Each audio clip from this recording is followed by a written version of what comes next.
svima dobrodošli u naš prvi video. Ovo je tek prva epizoda. Biće još gde ćemo isprobavati grickalice iz raznih zemalja. Danas ćemo isprobavati iz Tajlanda.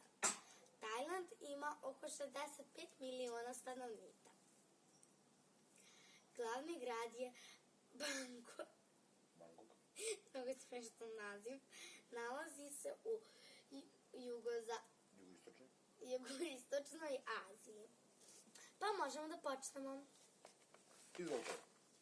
Ovo je grickalica koja je direktno došla iz Tajlanda i kad će upravo otvoriti.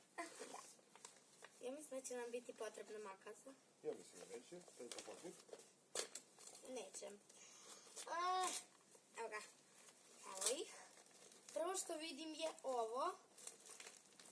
A to mora da se pravi, čini mi se. Ne. Da, to je to. To je jedno. Da? To je jedno. Prvo je ovo.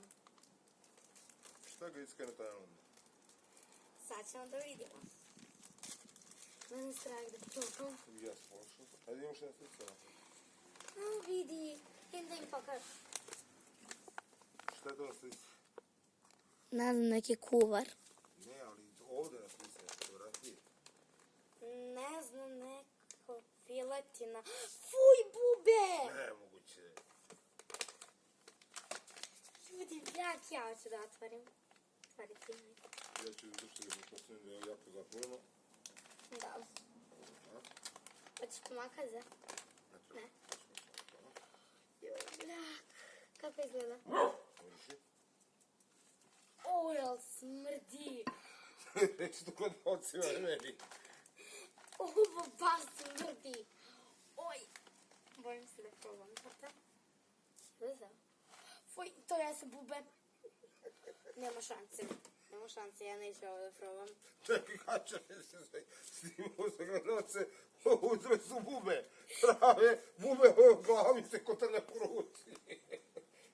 Sjeti kad ćemo ovdje. Neću, Ja ću ovu jednu bubu. Ja ovo neću da probam, da se zna. Evo je buba, križala glava. Uj.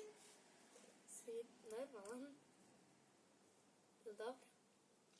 Čekaj da mogu. Ja idem po vodu. Čekaj, kača. Ne mogu da te čekaju kamerom. Idem po vodu.